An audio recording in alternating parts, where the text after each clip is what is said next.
Et bonjour.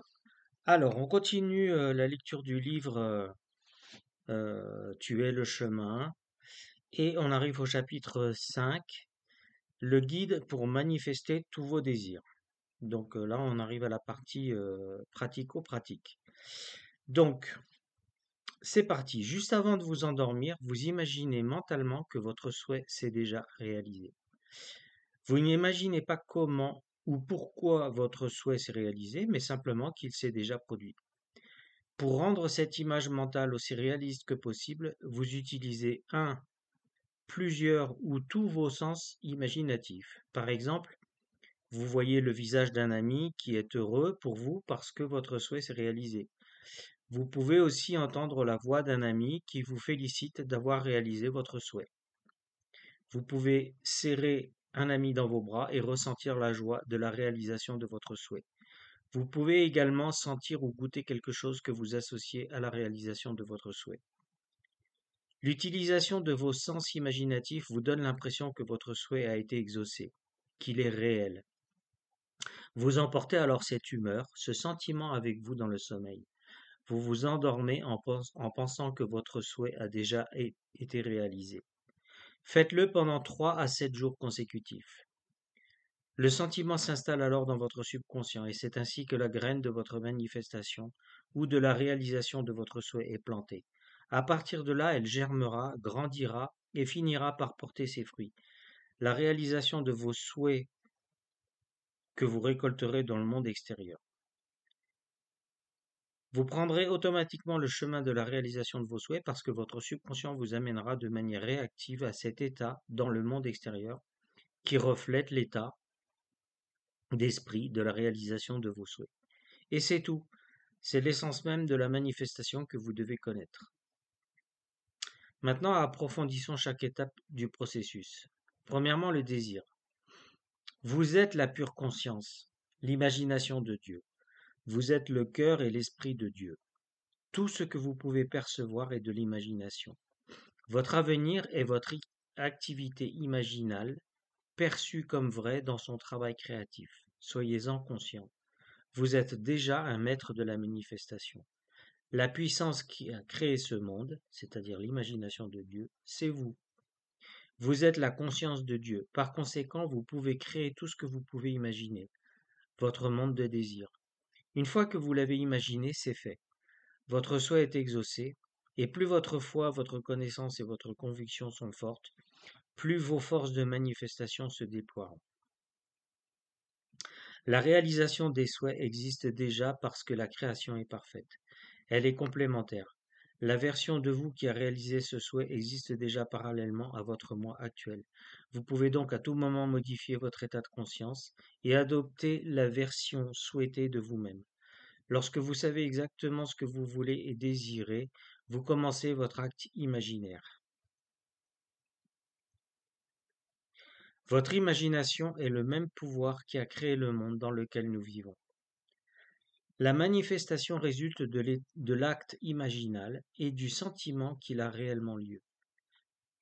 Elle n'est pas, elle n'en est pas la cause, mais l'effet. Vous ne voulez pas le manifester, vous l'avez déjà. Rappelez-vous, un changement extérieur ne peut se produire que si un changement intérieur l'a précédé. Ensuite, le sentiment. Ressentez la réalisation de votre souhait dans votre cœur. Comment vous sentiriez-vous le lendemain de la réalisation de votre souhait? Seriez-vous heureux et comblé? Écoutez un ami proche vous féliciter pour la réalisation de votre souhait, ou prenez cette personne dans vos bras et sentez son corps pour rendre le sentiment encore plus réaliste et intense. Il est recommandé de choisir une ou plusieurs personnes que vous connaissez très bien et dont vous pouvez très bien imaginer la voix, les réactions, les expressions faciales, etc. dans votre acte imaginaire. Choisissez des personnes qui seraient sincèrement heureuses pour vous. Utilisez vos sens imaginatifs pour déclencher le sentiment d'authenticité. Votre souhait se réalise à partir du moment où il vous semble réel. Répétez l'acte imaginal quotidiennement jusqu'à ce qu'il vous paraisse réel, jusqu'à ce qu'il vous semble tout à fait naturel. Votre humeur, votre vibration est en alignement complet avec la réalisation de votre souhait. Ouvrez votre cœur, ressentez aussi profondément et intensément que possible Si votre esprit s'égare pendant l'acte imaginal, ramenez-le au début de l'acte et recommencez. Entraînez votre esprit comme un cheval têtu. Laissez votre esprit exécuter la même séquence, le même acte imaginal, de manière répétée. Dès que vous sentez que votre désir se réalise, vous devez vous en défaire.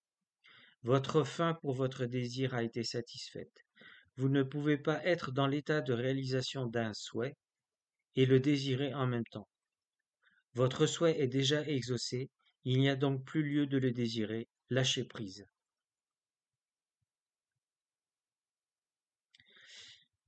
Enfin, gratitude. Le sentiment de gratitude est essentiel car il capture le sentiment dont vous avez besoin pour utiliser la loi d'Assomption. Enfin, le sommeil. Lorsque vous êtes en état de gratitude, vous vous endormez. Ainsi, vous emportez dans votre sommeil l'état de conscience et le sentiment de réalisation de votre souhait. Et la graine de votre manifestation est déposée dans le subconscient. Vous pouvez vous endormir pendant l'acte imaginal ou dans la gratitude lorsque vous percevez la réalisation de votre souhait. L'essentiel est d'emporter l'état de conscience désiré dans le sommeil. Important, pratiquez l'acte imaginal et le sentiment de gratitude pendant 3 à 7 jours consécutifs. Votre conscience et votre subconscient doivent s'aligner l'un sur l'autre. Comment? En emportant le sentiment de réalisation de votre souhait dans votre sommeil. Alors, il y a un petit chapitre aussi sur le monde extérieur. Le temps qui s'écoule jusqu'à la réalisation de votre souhait est proportionnel au naturel avec lequel vous pouvez en ressentir l'assomption. Je répète, le temps qui s'écoule entre la réalisation de votre souhait est proportionnel, le temps qui s'écoule jusqu'à la réalisation de votre souhait est proportionnel au naturel avec lequel vous pouvez en ressentir l'assomption. Lorsque la réalisation de votre souhait vous semble authentique et naturelle, la graine est plantée dans votre subconscient. Par conséquent, votre souhait sera également reflété à l'extérieur. Car, comme à l'intérieur, comme à l'extérieur. Pour atteindre ce sentiment d'authenticité et de naturel, vous devez rester dans l'état de réalisation de vos souhaits lorsque vous vous endormez, quelles que soient les circonstances du moment. Vous restez dans l'état de réalisation de votre souhait jusqu'à ce que vous ayez satisfait votre fin. C'est le signal pour votre subconscient qui vous dit « c'est arrivé, c'est arrivé ».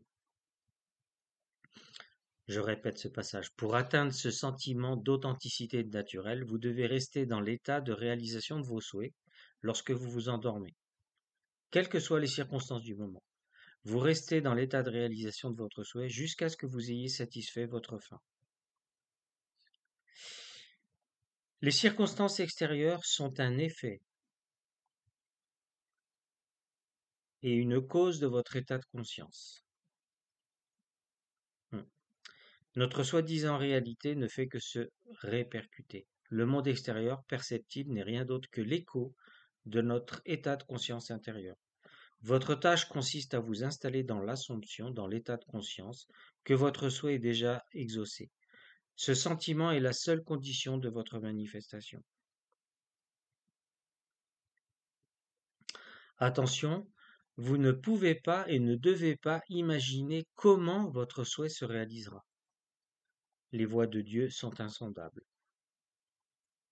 Restez dans votre hypothèse et votre monde intérieur, votre état de conscience. Restez dans votre hypothèse et votre monde intérieur se matérialisera à l'extérieur. Le billet d'or pour la réalisation de tout souhait est le sentiment de gratitude ou de soulagement que votre souhait s'est déjà réalisé. Ce sentiment de gratitude ou de soulagement devrait devenir naturel pour vous. Mais nous nous concentrons uniquement sur nous-mêmes et non sur l'objectif. L'objectif a déjà été atteint. Considérez-le comme un souvenir. La réalisation des souhaits. Donc, c'est ce que j'entends par le sentiment et le secret. J'attrape l'humeur, le sentiment qui serait le mien si j'étais ce que je veux être. Je n'ai pas besoin de toucher quelque chose dans l'acte imaginal. Je peux le faire si je le veux. Mais c'est du sentiment dont je parle. Que ressentiriez-vous si vous étiez en bonne santé, si vous étiez ceci ou cela? Et là, vous l'attrapez, comme si c'était vrai. On va toujours jusqu'au bout. La fin est le point de départ. Nous imaginons toujours au-delà de l'évidence. Alors allez jusqu'au bout et demeurez dans ce bout, même si la raison et l'essence le nient. Tournez le dos aux sceptiques. Les sceptiques sont vos sens et ce que la raison vous dicte. C'est l'enfer ou le diable ou Satan dans le monde. C'est le sceptique. Alors on lui tourne le dos et on fait comme si les choses étaient telles que l'on veut qu'elles soient.